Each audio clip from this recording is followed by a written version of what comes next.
Hi there. I'm so glad you're able to join me for this and what I hope to be just something that can be really encouraging and empowering for you, yourself, and your whole family. So, we're going to talk about navigating your child's big emotions without overwhelm.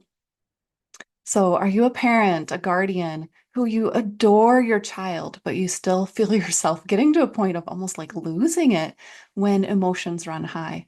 We're going to talk about what happens there in lots of different angles and dynamics, but also ways that you can support yourself and support your family. So maybe this cycle sounds familiar. I just called it the unsafe fear, anger, behavioral cycle.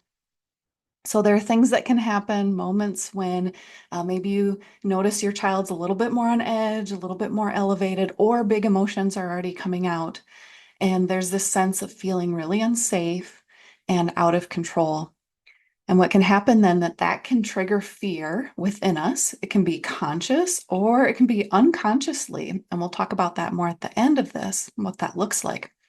But that fear, that feeling out of control creates overwhelm, and then anger comes and or whatever, a discipline or something that comes out really strong with the intention to make it stop no matter what. So this cycle happens of feeling unsafe, having to navigate fear and anger. And not only is this cycle happening for you, this also is happening for your child. So it's a one cycle, kind of like begetting another cycle until things feel very overwhelming. So we're going to talk about three areas that you can just be aware of and start to address things to be able to calm down the overwhelm within you and your child. So we're going to talk about the nervous system and co-regulation, the brain and safety building, and the emotional system and being here now in those really intense moments. So, my name's Liza Heidelberger. I'm the owner of Released Emotional Health Solutions. I am a wife and mom of two teens. I love my teens. We've also had to learn how to navigate some of these dynamics in our own family and home. I'm a certified mental health coach. I have a background in special education. I have a master's in special ed with an emphasis in behavior disorders, but really like getting into this coaching world. Been trained in internal family systems, tension and trauma releasing exercises, pain reprocessing therapy, the neurobiology of trauma, applied neurology, like all these different tools in the tool bucket that all revolve around trauma and healing. So, the nervous system and co-regulation, what does that all look like? There's so much information out there now about the nervous system and polyvagal theory, fight, flight, freeze, all of that. But just going into that a little bit deeper and understanding what can be happening biologically and physiologically within your nervous system and your child's nervous system. So, if we think about the nervous system having three main branches, we've got the sympathetic nervous system, the ventral vagal part of the parasympathetic nervous system, and the dorsal vagal part of the parasympathetic nervous system. Now, you don't have to remember all of those. The main way that I love to articulate those is your nervous system can be in one of three states at its most basic level: connect, protect, or disconnect. So this connect is this ventral vagal part of the parasympathetic nervous system. This is where you're experiencing calm and ease and rest. Um, your your body's healing itself. Your body's able to function really well. Your brain is online and thinking clearly. Love, joy, peace, all those good things experienced here in this connect state. Well, when we begin to feel unsafe, then the nervous system kicks into this sympathetic fight flight. So, fight can be irritation, anger, rage. Flight can be anxiety, worry, fear. In this state, there can also be this need to continually need to be on and over prepared, chronic pain, because there's something called body armoring that happens where we create a lot of stiffness and tension within our bodies. And I always say if I held something up that was, really heavy for 3, 4 days straight, my arm would start to get sore, right? So that's how chronic pain can to start to develop here. Difficulty sleeping because our systems just aren't able to gear down into that rest state. And then big emotions that come out. And so when you think about working with your kiddo, big emotions come out, and that's what's happening, this emotional flooding. Well, often then, when that happens, then we can go down into this freeze state. So, depression for me, depression is your brain and body just wanting deep rest, having a loss of enjoyment, low motivation, chronic fatigue, poor digestion, hopelessness, isolation, just shut down, can happen in this state. And I often have people ask, can I be in both? Can I be in sympathetic and more in that freeze state? And yes, your nervous systems totally can. Often, what happens, and you might see this with your kids too, is that when there are these big emotional flooding responses, then we start to get really low and almost into that freeze state because that's exactly what's happened. The brain and nervous system are like, that was too much. Now we got to go on the other end of this and shut everything down. So the goal with nervous system work is to begin to pull everyone slowly out of fight flight, out of freeze, and back into that place of safety and connectedness.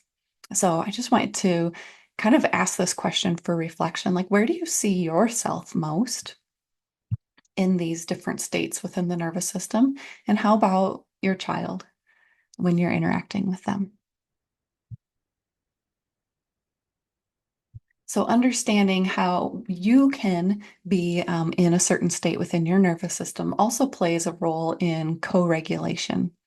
Now, co-regulation is this understanding that if I am activated, if my nervous system is activated, that can also be activating for someone else's nervous system.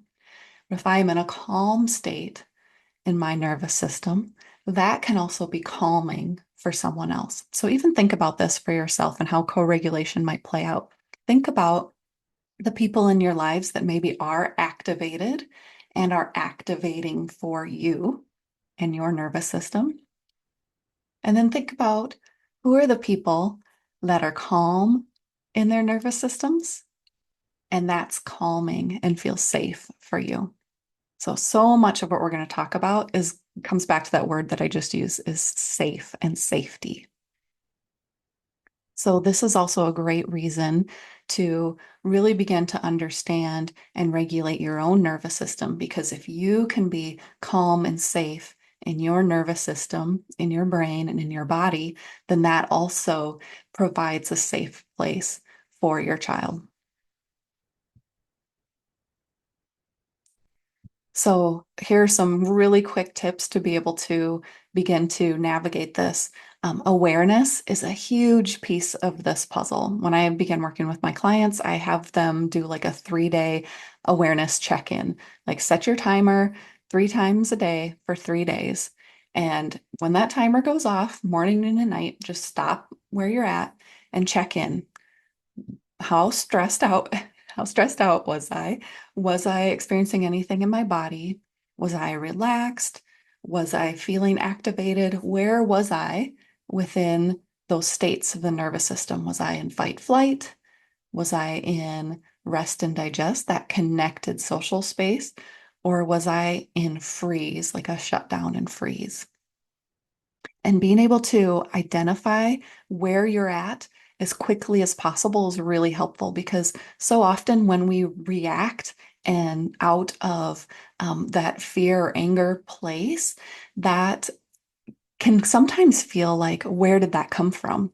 But if you can increase your awareness, you'll begin to understand that those responses didn't come from nowhere. It was probably slowly building up over time. And then at some point, there was just this like breaking point that happened. So if you can begin to identify when is my nervous system getting dysregulated at a 3 out of 10 versus an 8 out of 10, then you can start to take steps sooner, faster to be able to regulate your nervous system.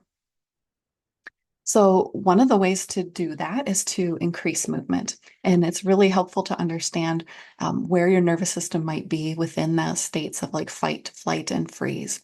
So, fight is more of an activating, you're moving towards something.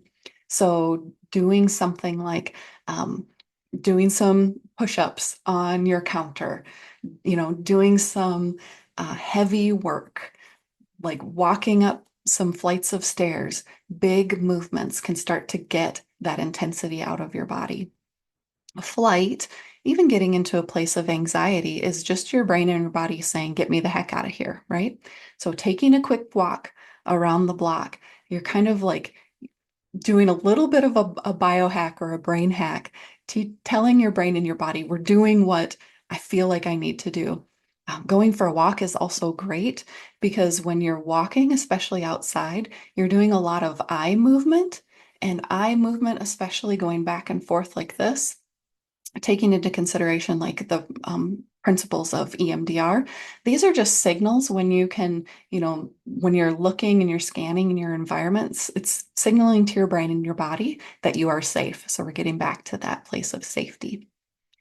If you're more of a freeze response or shutdown response, then really slow, gentle movement can be really helpful. Just nice stretching, maybe a little bit of like swaying, put on your favorite song. This isn't about hyping your system up to like push yourself back into fight flight, but a really gentle thawing so that you can return back to that place of feeling calm and safe and connected.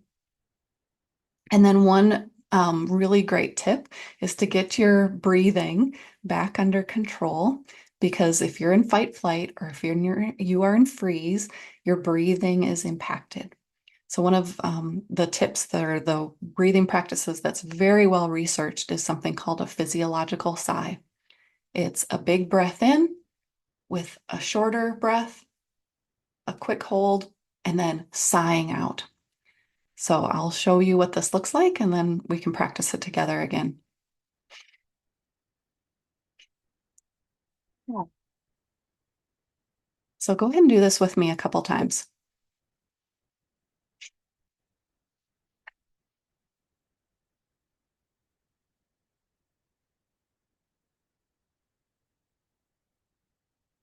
One more time.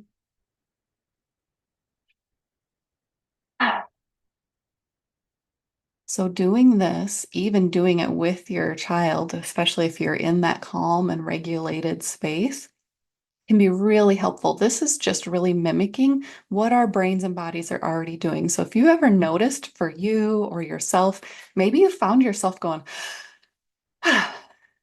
that is a physiological sigh. That's a cue from your brain and your body that you need more oxygen.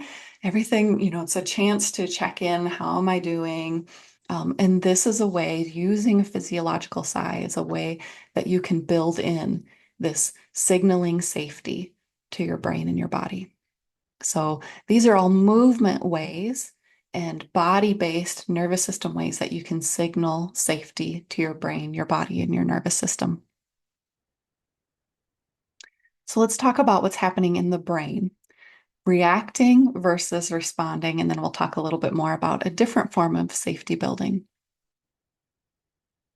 So this is what the triggered brain how we can kind of articulate what that looks like. So we're going to look primarily at these components of the limbic system. So we have the amygdala, the fear center of the brain. The fear center of the brain is just bringing in input from the thalamus and asking, is this safe? Is this safe? Is this safe? Now, what happens is the amygdala checks with this part of the brain called the hippocampus and is asking, is this safe? Now, our own past trauma, hurts, and wounds can distort the stories that are being told by the hippocampus and can let us know, oh, that's not safe. That's not safe. That's not safe. That's not safe. And then when something doesn't feel safe, even when it could actually be safe, it sends off alarms and fires all like a five alarm fire all throughout our brain and our body to react versus respond. Now, what's important about understanding this part of the brain is this area of the brain, the pathways are shorter together and they're really quick and smooth pathways. And this is why we can react versus being able to respond, like what happens when we kind of slow down and we think and we're able to process really well through this prefrontal cortex. So being able to respond through the prefrontal cortex allows for conscious, rational thinking. These are slow and not smooth pathways, though.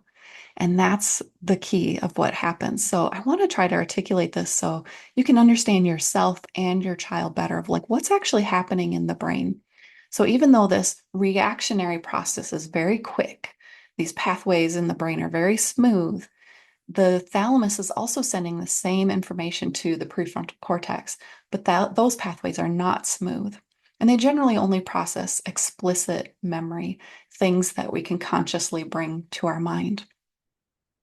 So when you understand this, you can have a lot more grace for yourself and your child when we're getting more of these triggered brain responses of reacting versus responding. So the key in all of this is sometimes it's very important to do a deeper work and figure out, okay, what is being stored subconsciously within my brain, specifically in this hippocampus, that is telling a story that I'm not safe? How can we take these often unconscious memories, bring them to the prefrontal cortex, process them out, and restore this memory as safe? So when that amygdala is checking with the hippocampus, going, am I safe? Am I safe? The hippocampus can start to tell a new story. So it's not necessarily like a deep work that we can do in this space, but it might be something to really consider for yourself if this is an area that like really makes a lot of sense to you. So EMDR can be helpful for this. I'm personally trained in internal family systems and practices that really get more into what are these maybe unconscious or subconscious memories and beliefs that are being held in these neural pathways and neural networks that I don't consciously have access to yet, but there are ways to get there.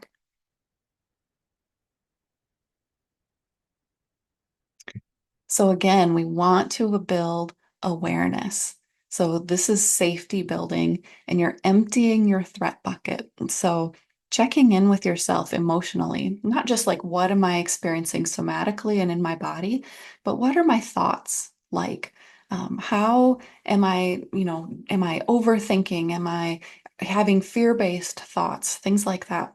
Awareness of your thoughts and really doing work, nervous system work and emotional thought work to empty the threat bucket can be really helpful. And then finding ways to send messages of safety. So the physiological sigh, the movement practices, all of those things send messages of safety to the brain.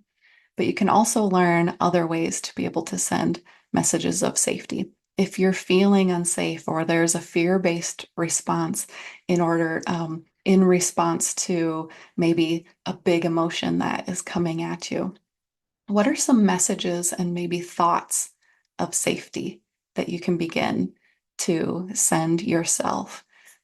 That we'll talk, we're going to talk a little bit more about that during in the next section too.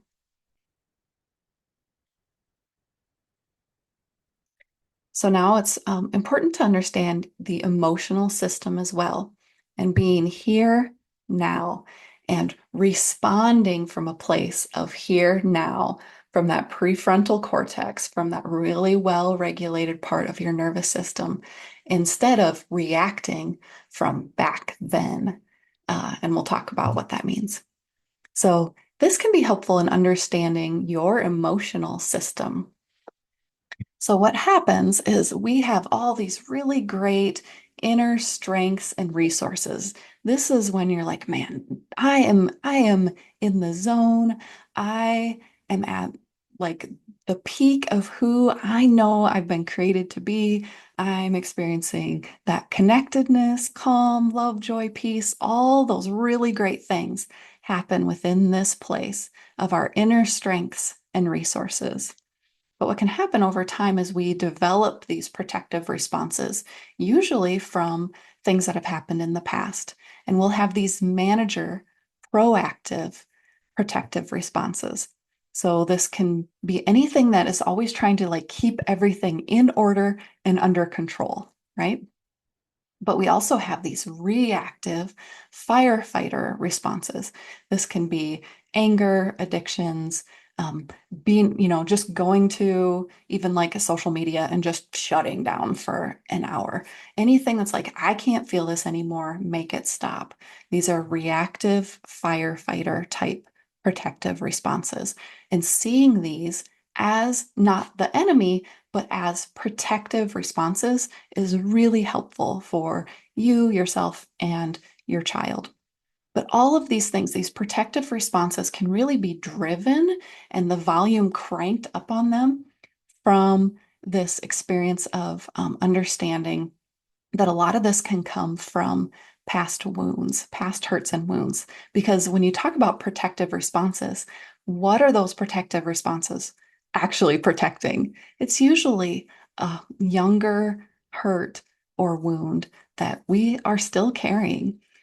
And so now this isn't necessarily about like going into the past and digging up old stuff. It's about recognizing what are the things that are actually still here impacting me here and now. So a lot of the wounds that we can carry that carry a lot of weight with us are our own guilt and shame and self-criticism. Grief is a huge one.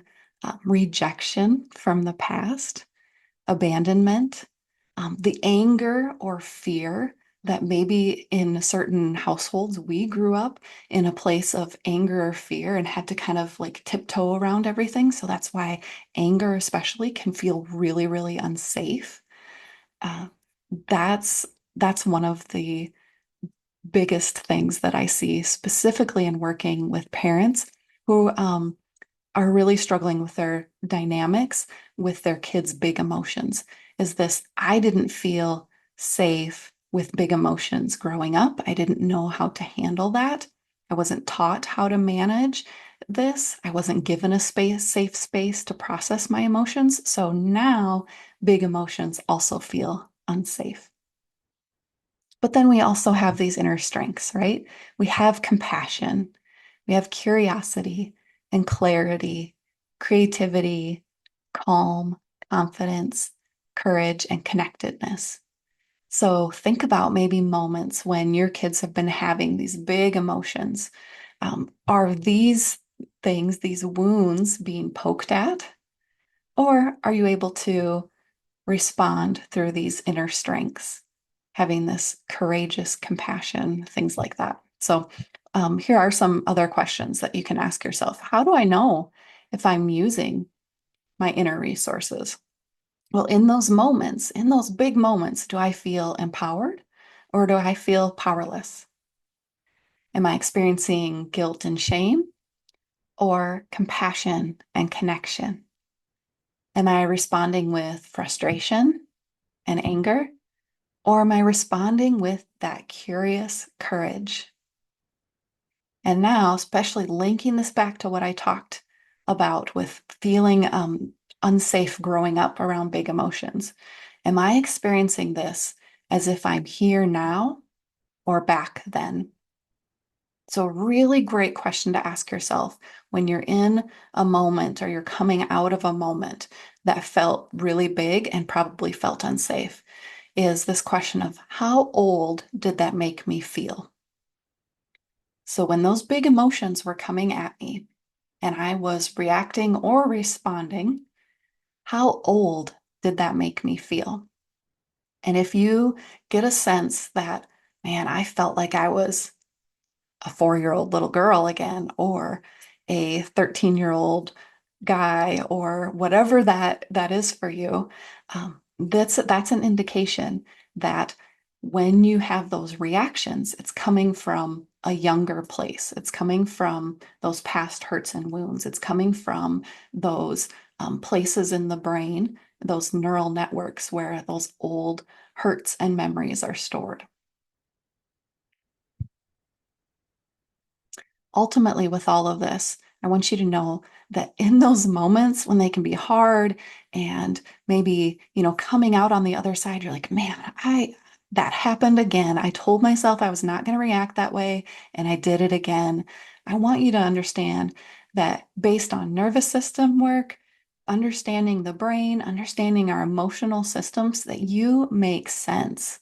That there are pathways for healing so that you can experience lasting change for you and for your child. So I just have a couple questions coming out of this. How are you taking care of you? I know you are taking care of so many things and so many people, but if you really stop, take a step back and ask myself, how am I taking care of me right now so that I can take care of others well? And then this next question, what's one step you can take right now to begin to take even better care of yourself? So hopefully this was all helpful for you and encouraging, gave you a couple quick points of things that you can begin to do out of this. But if there's something that came up that you're like, man, I just want to ask Liza a question about this, or, well, what about this, or how would you apply that to my situation? Go ahead and reach out. You can find my information at lizaheidelberger.com. Liza at lizaheidelberger.com is my email, or here's my phone number. And first of all, and as we end, I just want to say thank you. Thank you for doing what you're doing. And thank you for caring so deeply that you want to do it well, and addressing some of these things that you are personally experiencing can be one of the best ways to not only support yourself, support your marriage, your entire family, your community. So, thank you again for what you do, who you are, and how you share yourself with the world. Again, if there's any other way that you want to explore these topics a little further, feel free to reach out.